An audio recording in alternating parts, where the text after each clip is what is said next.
So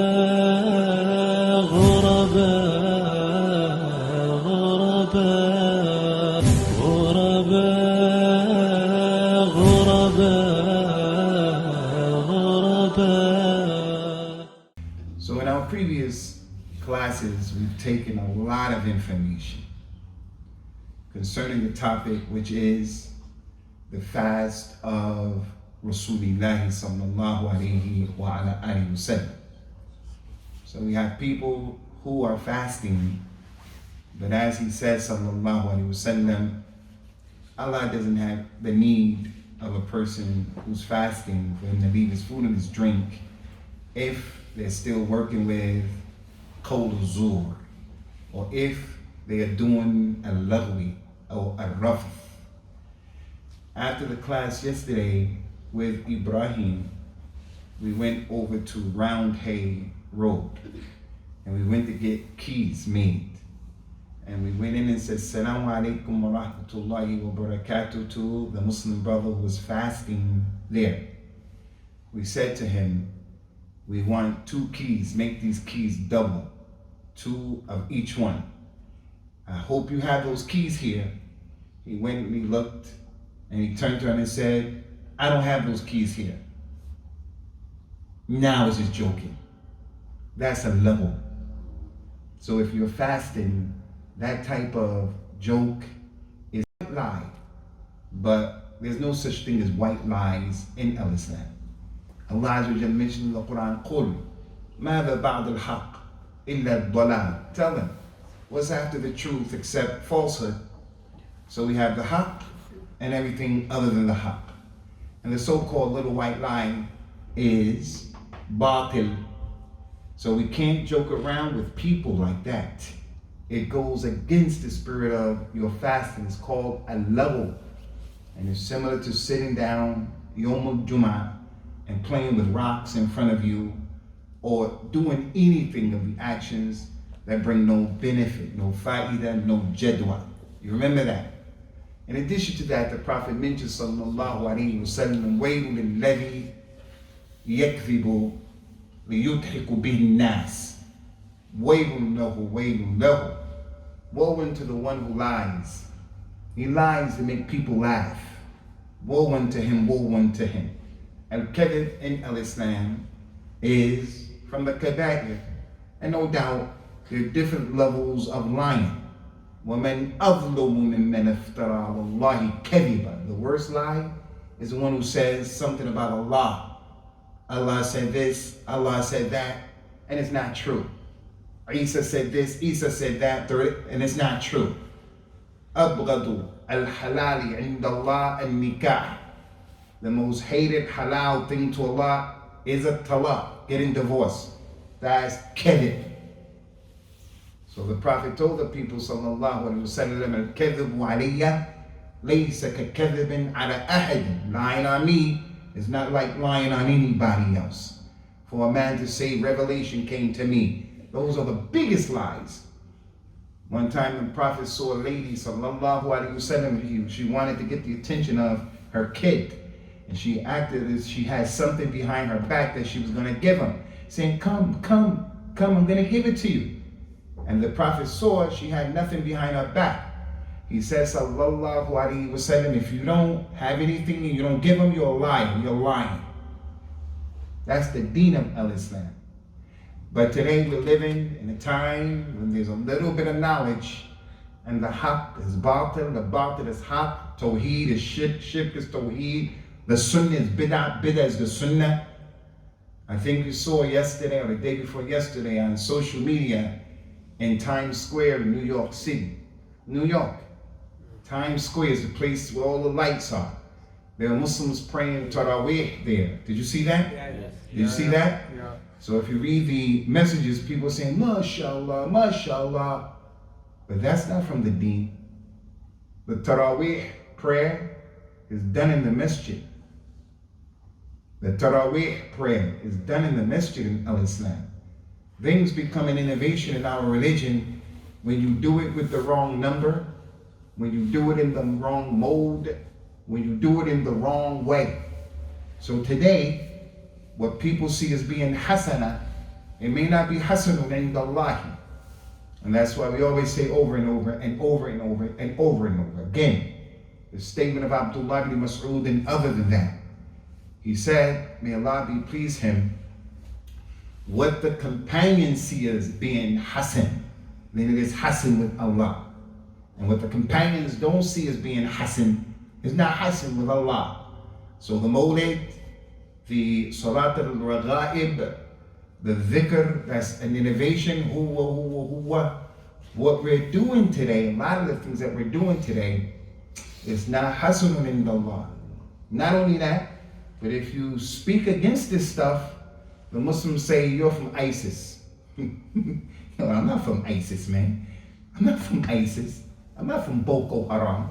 We're not from them. Those people, what they're calling to is not correct. But this is what we're doing. Wallahi, this is the situation today.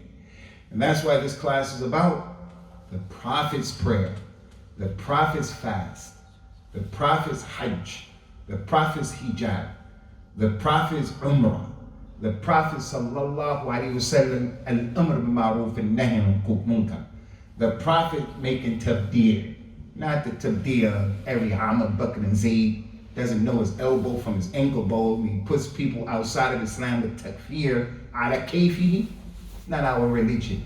It's not our religion. So today, we come to an important point, extremely important. And if anyone is responsible for people who are weak, people who are in need, people whose health is compromised, we have to get a tafaqquh in this issue especially. So two ayats we want to mention that are connected to the ayat of fasting. The first one is the statement of Allah Ta'ala, فَمَنْ كَانَ مِنْكُمْ مَرِيضًا أَوْ عَلَى سَفَرٍ فَعِدَّةٌ مِّنْ أَيَامٍ أُخَرٍ.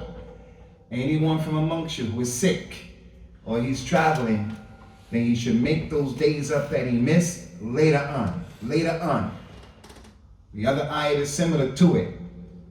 من كان منكم ومن كان مريضا أو على سفر فعدة من أيام أخر يريد الله بكم اليسر ولا يريد بكم العسر.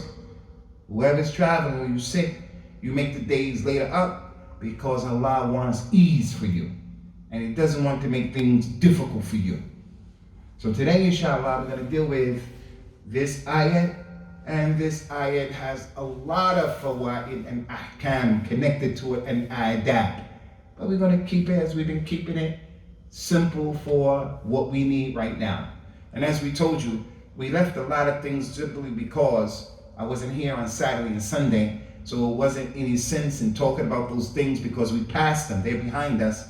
But nonetheless, we have quite a few things in front of us. Bi-idhnillah azza wa jal. So concerning this, there are a number of ayat, ikhwani. If you go back to Surah Al-Baqarah, the ayat that are connected to fasting, there are some peripheral issues that are dealing with these ayat. And they're very important, like the importance of a dua connected to fasting. From the ayat of Sawm, is the statement that comes, Allah Ta'ala said, وَإِذَا سَأَلَكَ عِبَادِ أَنِّي فَإِنِّي قَرِيبٌ أُجِيبُ دَعْوَةَ الدَّاءِ إِذَا دَعَانِ. Why is that mention connected to the Sawm? Because the dhikr plays a role in the Sawm. Today's ayah, today, يُرِيدُ اللَّهُ بِكُمُ الْيُسْرَ وَلَا يُرِيدُ بِكُمُ الْعُسْرَ. Why did Allah mention that ayah? Allah wants ease for you and not difficulty. Because this is from the abraz ayat of the Quran and from the abraz dalil about fasting, that Allah doesn't give us a religion that's difficult. He gives us a religion that we can do. But the people make it difficult on themselves. Sometimes with ikhlas and sometimes not. We mentioned ISIS, Boko Haram, we mentioned those people. And they're causing problems in the Muslim world right now. Right now in Nigeria, I know people who have been taken hostage last Saturday, and they've been taken into the jungle, 300 people, over 300. But anyway, as it relates to those people, their religion is not the religion that the Prophet brought, sallallahu alaihi wasallam. Two of the ulama of the past, Amr bin Dinar, and another man by the name of Yusuf ibn Ahmed al-Khuza'i.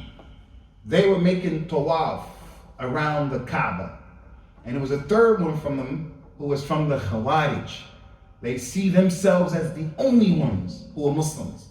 Everybody else is Mubtadi. Everybody else is a Fasiq. Everybody else is a Kafir. Rough and tough. That's how they are. يَقْتُلُونَ أَهْلَ الْإِسْلَامِ وَيَدْعُونَ أَهْلَ الْأَوْثَانِ. Tough and rough. So the third one said to these two scholars while going around the Kaaba, and if you can imagine going around the Kaaba yourself, all those people always there, the third one said, Alhamdulillah, we're going to be the only ones out of all these people who are going to be in the Jannah. Only us three. And look, all of these people were at the Kaaba making dhikr, making salat, giving sadaqah, reading the Quran. All of these people. He said, none of them. Amr ibn Dinar said, only us three are going to a Jannah? The Jannah that is beyond the heavens and the earth. The Jannah, 7 levels, and it's beyond the heavens and the earth this way and that way, and it's only us three? He said, wallahi, only us three. They said to him, look, lakum dinakum, we're finished with you. We don't want to be on a religion, that's how you understand the religion, that is only you. People like that who give down when they teach people, they do what the Prophet said. When he says, sallallahu alayhi wa sallam, min qal, halak al-nas, فهو أهلكهم هو الذي أهلكهم أو فهو أهلكهم أهلكوا اسم التصغير هو أهلك من هؤلاء. Whoever says the people are finished, then you're the one who finished them off with that understanding. Allah Ta'ala can forgive and will forgive anybody who makes tawbah. So we got to take it easy. So today's lesson is about those people who don't have to fast that were mentioned in the Quran. And the first group we're going to mention today are those people who are traveling. If you're a traveler and you're going from Leeds to Birmingham and you're driving a car, you don't have to fast. And if you are working and your job is you have a big lorry that you take from place to place, you drive far distances, you don't have to fast. As long as you're traveling, you don't have to fast. If you're taking an airplane from Leeds Airport, Manchester Airport, and you're going to Germany or Holland, it's only an hour 15 minutes away, you don't have to fast. And don't be like the people who are the mutashaddidun. Halak al-mutanatti'un. Halak al-mutanatti'un. Halak al-mutanatti'un. Call it three times. The rough, tough ones will be destroyed. 3 times for emphasis. 3 times. He said, Ya ayyuhan nas, inna fikum munaffirin. Some of you companions run the people away from the religion. Some of you. He used to get mad at that. So who's the mutanatti'? The mutanatti' is the one who takes his sock off every day to make wudu because he doesn't believe in al-masah. He says, no, I can't wipe on my sock because it's not a leather sock. It has to be a leather sock. But the companion said that the Prophet used to wipe on, sallallahu alaihi wasallam, the tasakhin, whatever would cover his feet and protect and make his feet warm. He would wipe on his socks. He would wipe on the khufs. The companions like Ali bin Abi Talib wiped on his sandals, wiped on his shoe that's outside, and attributed that to the Prophet sallallahu alaihi wasallam. Now, if you bring that to the person today, he won't accept it. He'll say, but, life is easy. You could just take your sock off. But how are you going to break your fast? It's easy to travel from here to there, 1 hour and a half. No. وَمَا كَانَ رَبُّكَ نَسِيًّا. Allah didn't forget. And he knew back then when he legislated. Don't say that. Don't say that.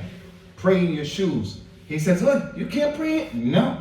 That's the asl in Islam. I'm not telling anybody pray in the masjid with your shoes. But the point is, these things, people make it difficult on themselves. And one time, the Prophet ﷺ was with Umar, and Umar said, Ya Rasulullah, we're not afraid anymore. We're not afraid of these kuffar coming and get us. So why should we combine our prayers while traveling? Why? Let's just do the whole thing. But he was making istifsar. He wasn't making i'tirad. He wasn't mad. He was trying to find out. Why? Rasulullah told him, because that's the sadaqah of Allah. It's a sadaqah that Allah gave you. So take the sadaqah. إن الله يحب أن تؤتى رخصه كما يكره أن تؤتى مكاره. Allah loves it when you take advantage of the rukhsa.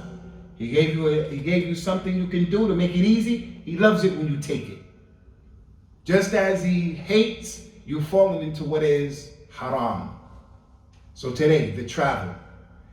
The traveler can break his fast if he wants to. And we have a number of adillah for them. There are many. From them is that the Prophet sallallahu alaihi wasallam, he was approached by one of his companions who used to fast a lot. His name was Hamza ibn Amr al-Aslami radiyallahu anhu. He was ma'ruf, mashhur with kathrat al-siyam. He said, Ya Rasulullah, asum fi safar, should I fast while I'm traveling? Should I fast? He said, sum in shit, wa aftar in shit. If you want to fast, fast. If you don't want to fast, don't fast. It's up to you. Anas ibn Malik said, I was traveling with the Nabi sallallahu alaihi wasallam, and there were some people who were fasting on the trip, and there were other people who were fasting on the trip. And those who were fasting did not ridicule, or they didn't get upset with the ones who were not fasting, and the ones who were not fasting didn't blame the ones who were fasting. So today, if you're with the Muslims, some fasting, some not fasting, the ones who are fasting are saying those who are not fasting, mutakasirun. The ones who are not fasting are muhmilun, muqassirun. You're not serious about the deen. And then, at the same time, the ones who are not fasting, they'll say about the ones who are fasting, antum mutashaddidun, you guys from Boko Haram. No, they're not from Boko Haram. It's up to you. What's easy for you? So, the scholars have a lot of kalam. Which one is better? Is it better to take the rukhsa because those ahadith, or is it better to fast?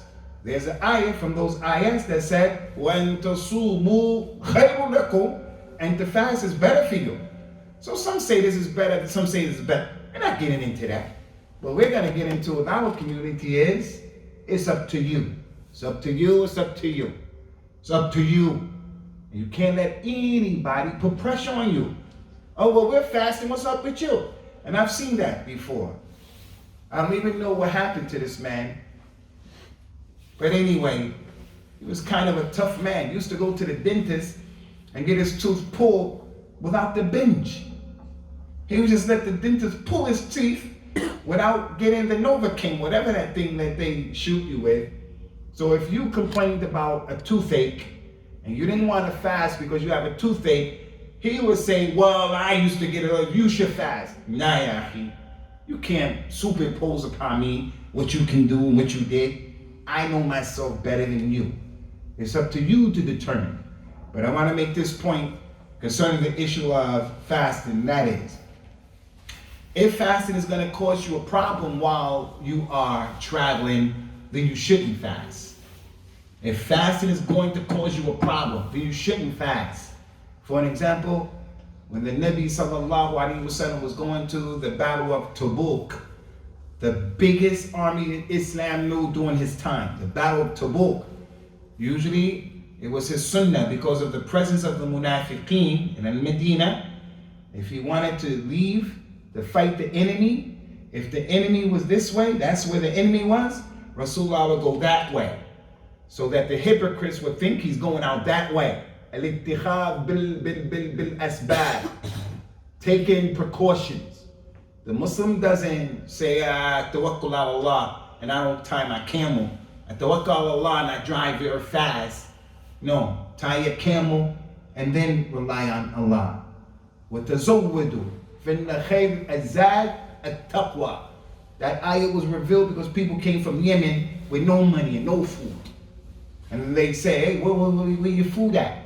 Where your food? They said, we rely on Allah. Allah revealed that ayah. No. Bring your food with you. And the best food, the best provision is at-taqwa. Anyway, so he would always go the other way. That shows life was tough for them. Can you imagine you have to take those extra miles just to trick the munafiqeen? Because they're a problem. And if they were there back then, they're here now. That's why you should keep your business to yourself and don't talk to people about your issues. What's your visa like? Don't do that. But when the war of Tabuk came, Rasulullah sallallahu alaihi wasallam, he didn't do that because it was far and it was hot. He went straight that way.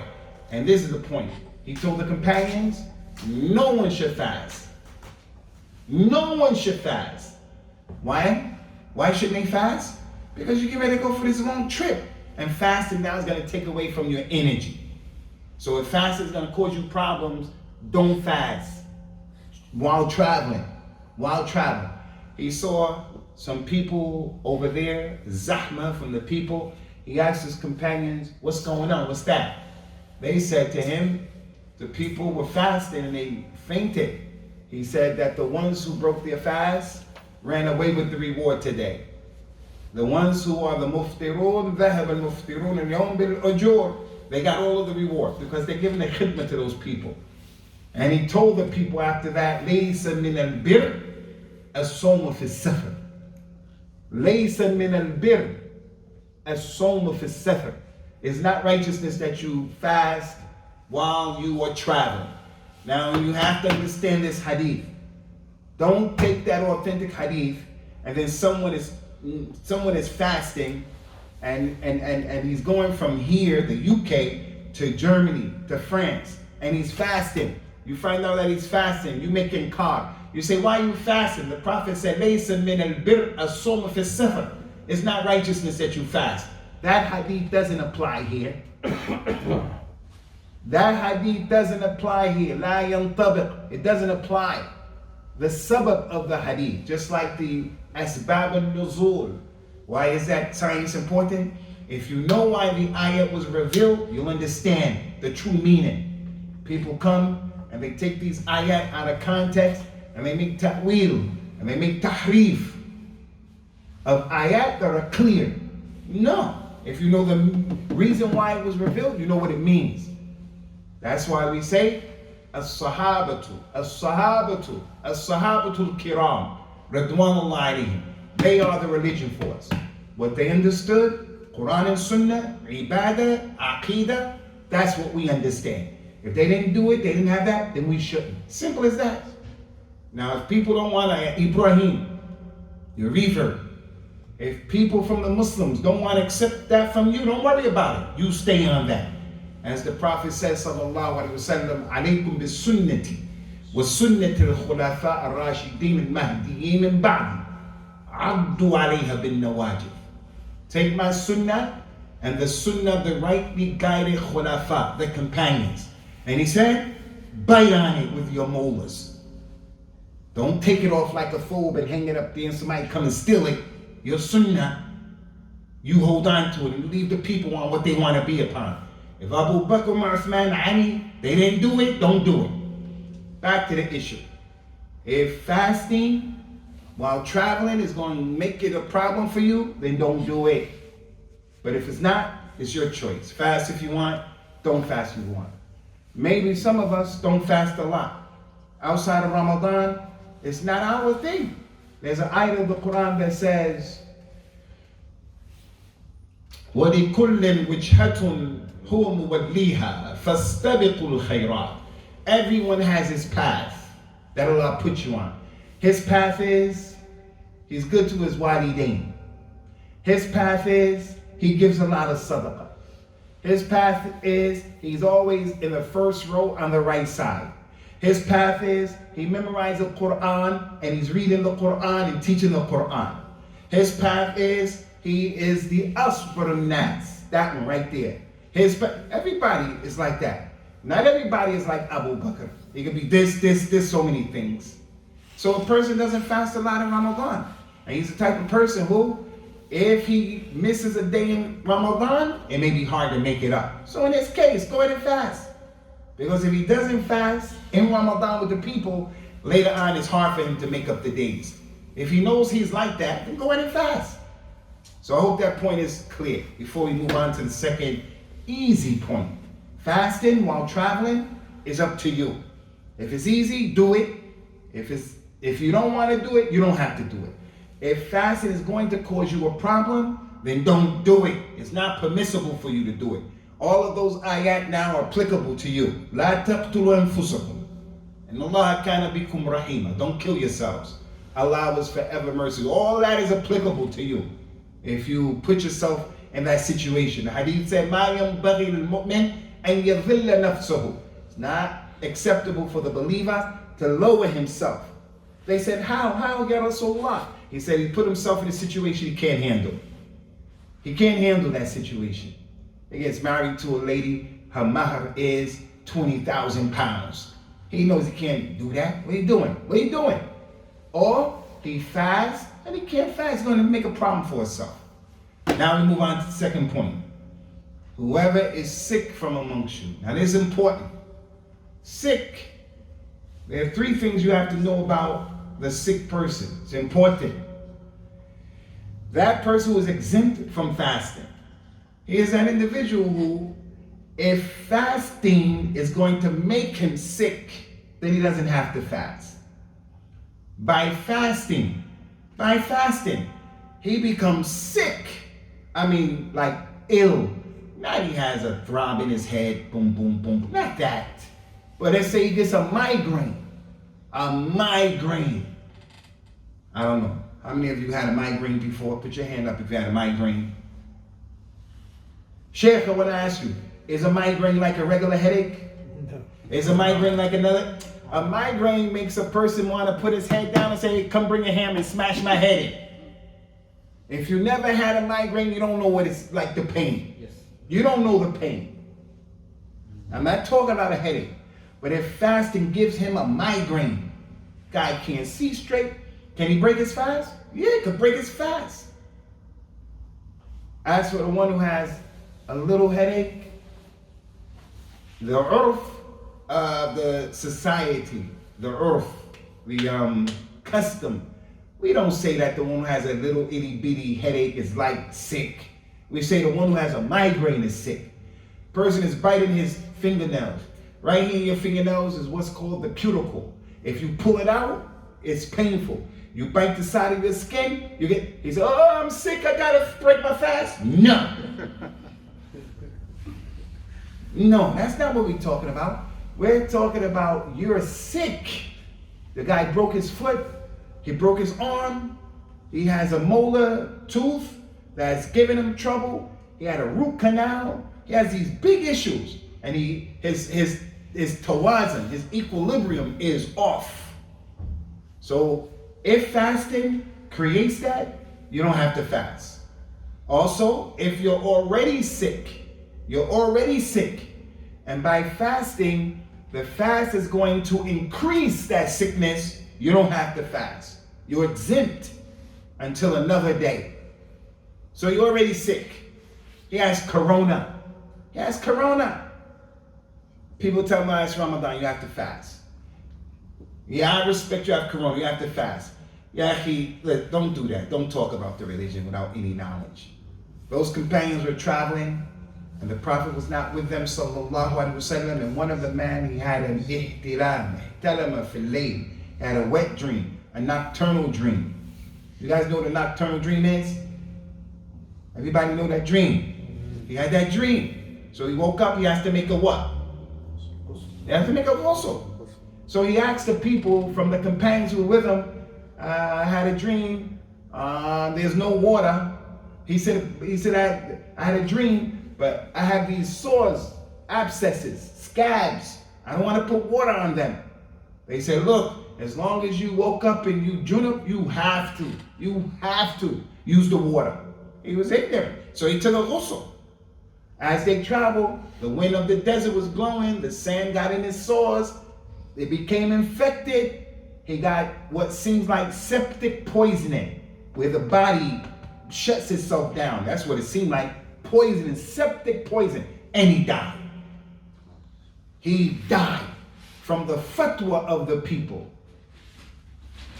When they went to Medina, they told the Prophet about the situation. They said he got mad.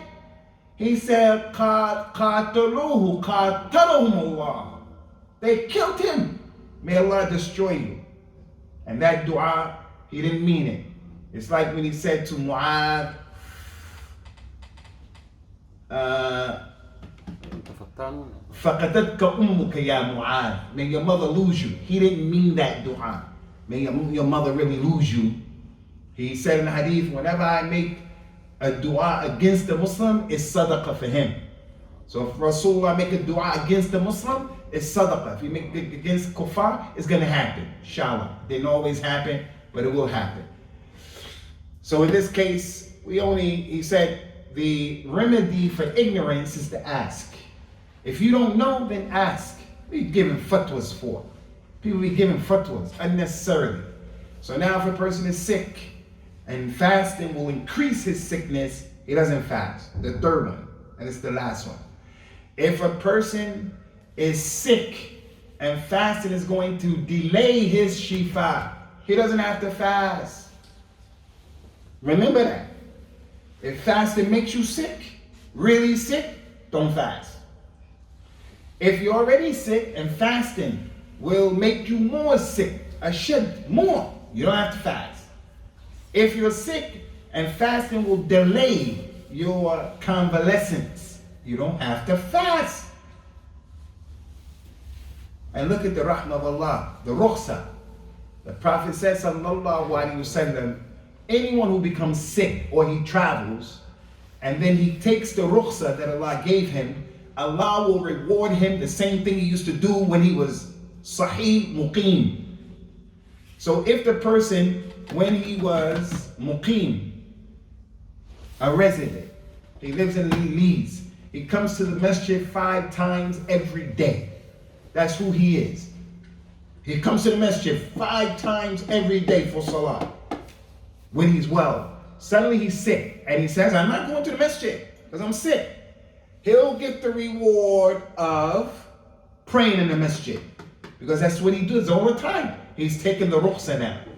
If a person prays the sunnah prayers, maybe prays the 2 rakats of fajr, maybe prays all of them, or he fasts Monday and Thursdays, when he travels, Allah gives him the reward of that because that's what he does usually. The fiqh of Islam, لا يتشدد الإنسان على نفسه. Why?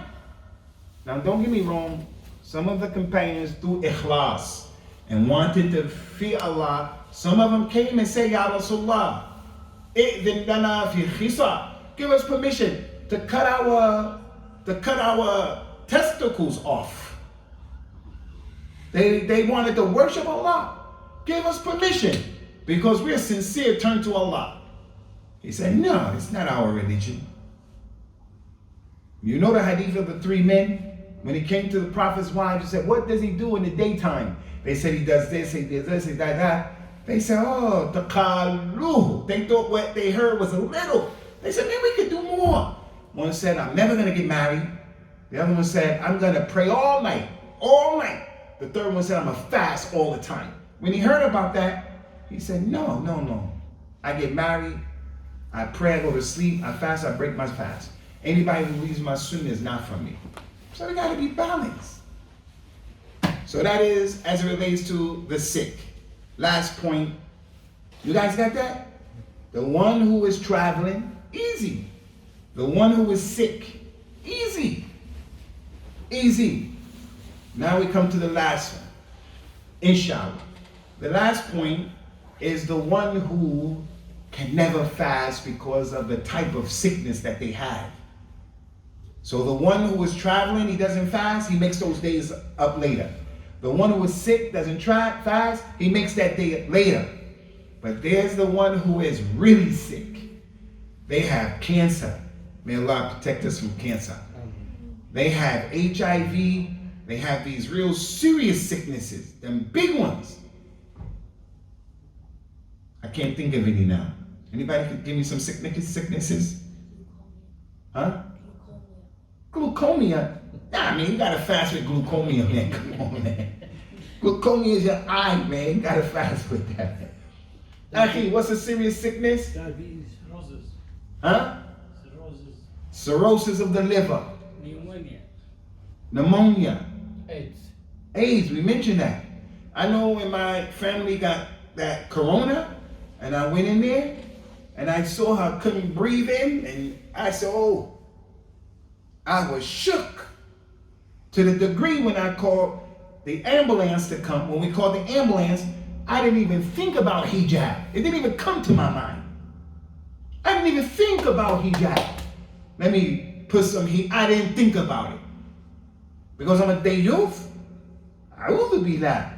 Because of the mawqif. I thought my wife was going to die. They're going to look at my kids. So somebody going to come and say, hey, don't break your fast. You got to fast. She can't breathe. Some people are like that. Wallahi. Some people are like that. And I'm giving you the example of ISIS and people like that because, why? Because I don't like jihad? No. It's because you gotta know that these people are a scourge on our ummah. They are a scourge. They kill Muslims more than anybody else kills them. They kill us. They're killing the Muslims in Somalia. Wherever you go, they kill us. As for jihad and all of that, we don't apologize, bite our tongue for no one. We don't bite our tongue for no one. It's from our religion. But it has its people, it has its place, it has its time, it has its ahkam, it has its adab. It's not food to eat. So I think everybody can appreciate if you see someone dying, can't breathe, and someone tells them, you must fast. This is the Khawarij. That's their mentality. If you didn't know, that's their mentality. Rough and tough on themselves and other people. Wallahi. There was a companion, his name was Khabbab ibn Arat. He was weak, poor. He was one of them people who was getting beat up, like Ammar, like Yasir, like Sumayya, like Bilal. They didn't have uncle, grand, they didn't have people to protect them. They didn't have a tribe, and they accepted Islam at the beginning. Khabbab had nobody. Khabbab, after getting beat up, he went to the Nabi and said, Ya Rasulullah, afala tadullah lana, afala tastansuru lana. Why don't you make dua for us? Ask Allah to help us. Why don't you help us, Ya Rasulullah? He was sitting down in the shade of the Kaaba. He sat up, and then he started to tell him about the people before who used to get ta'veeb for al-Islam. Khabbab, he was telling them, be patient. Before, there were people, they would dig a hole, put you in that hole, and then they would saw your head in half, saw your whole body. And that wouldn't make the person leave Islam. Anybody dealing with that here today? Is anybody dealing with that here today? And then somebody gonna come and curse those companions? We say, Lakum dinukum waliya din. You curse those companions. We're Muslims because of Allah, and we're Muslims because of Allah choosing those companions. Somebody gonna come and curse his mother and his father. I say, what's wrong with you? Did you lose your aql? وَلِلَّهِ الْمَثْلُ الْأَعْلَى. The companions are even more than that. This religion that we have came from them. And the people want to come and curse them. You're crazy? Anyway, Khabbab ibn Arad, he had a son. A son.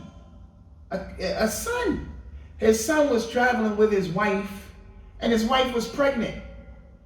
A group of Khawarij, from the worst of the Khawarij, they were shooting while they were traveling, and one of them shot a pig of Ahlul Kitab, a dhimmi. They shot a pig.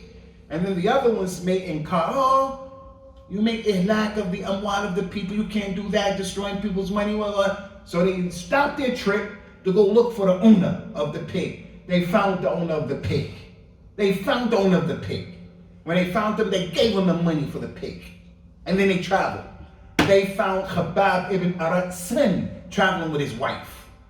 They said, what do you think about Ali ibn Abi Talib? What do you think? He said, he's, Rasulullah's cousin. He married his daughter. He's the father of Hassan and Hussein. It started the companions up.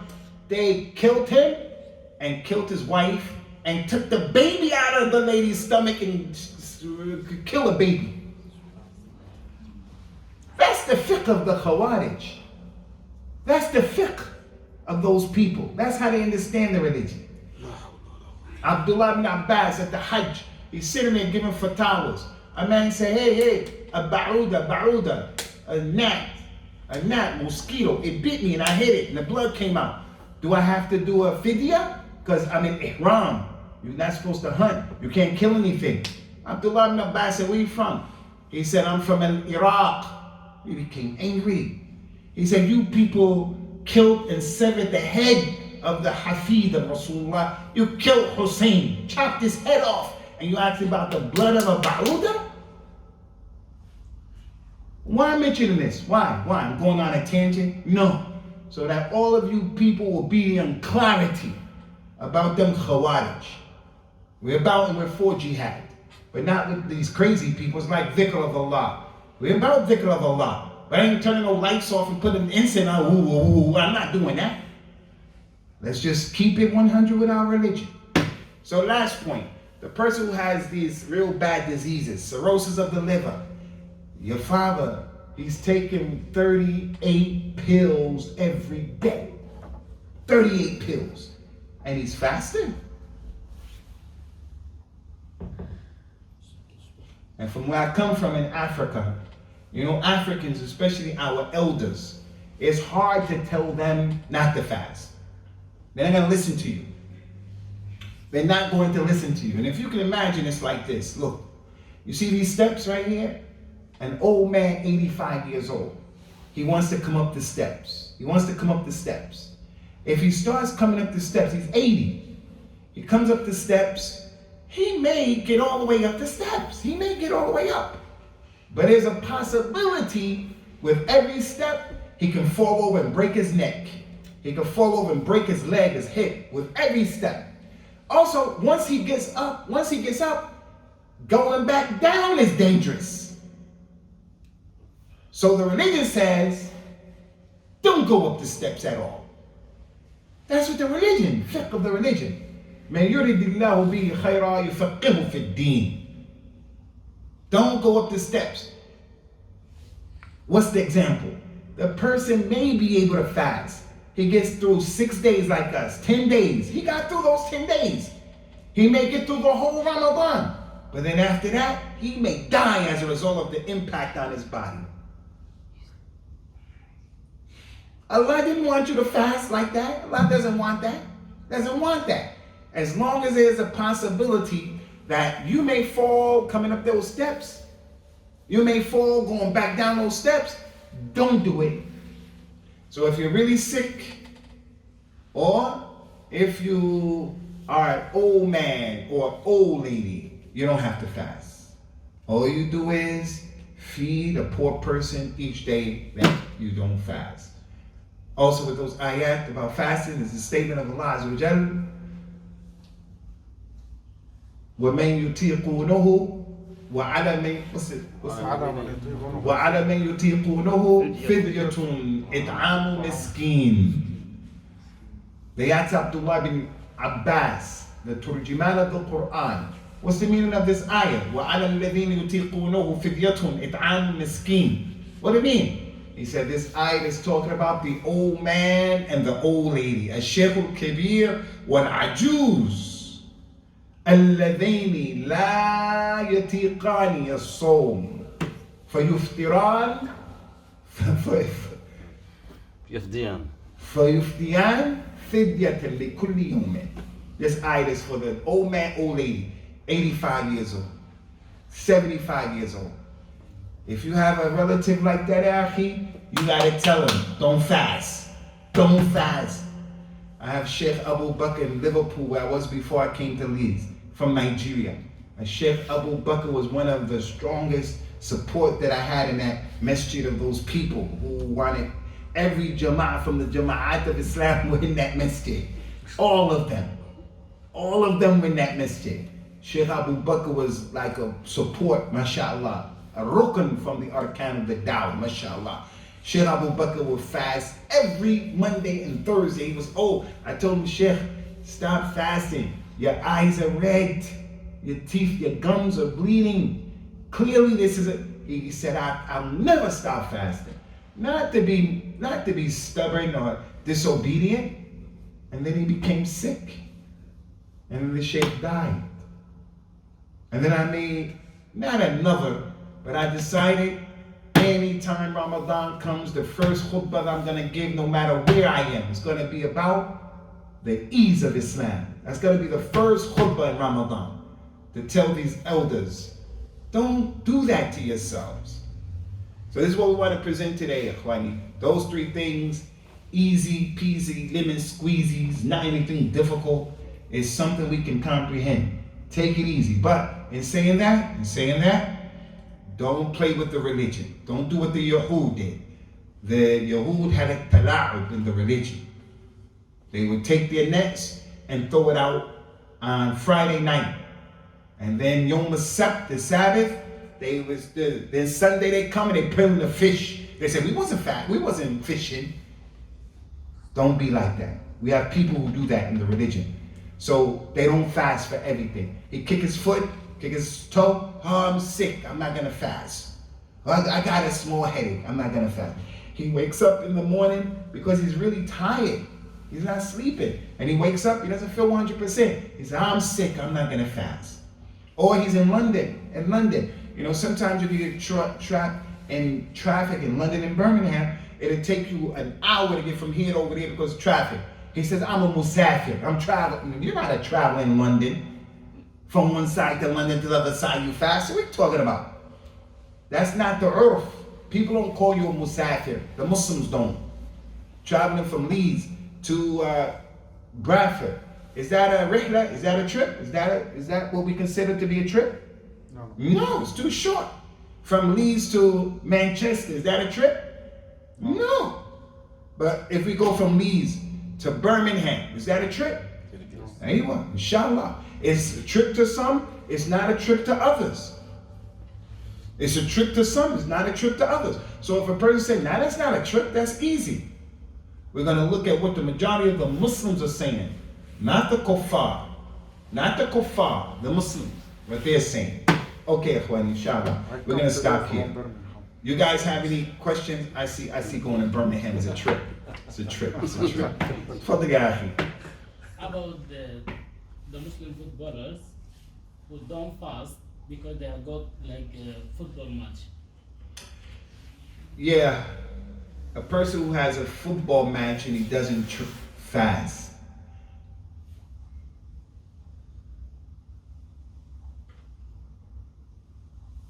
If the person is a professional and he travels and that's his job and he doesn't want to fast, it's permissible for him not to fast.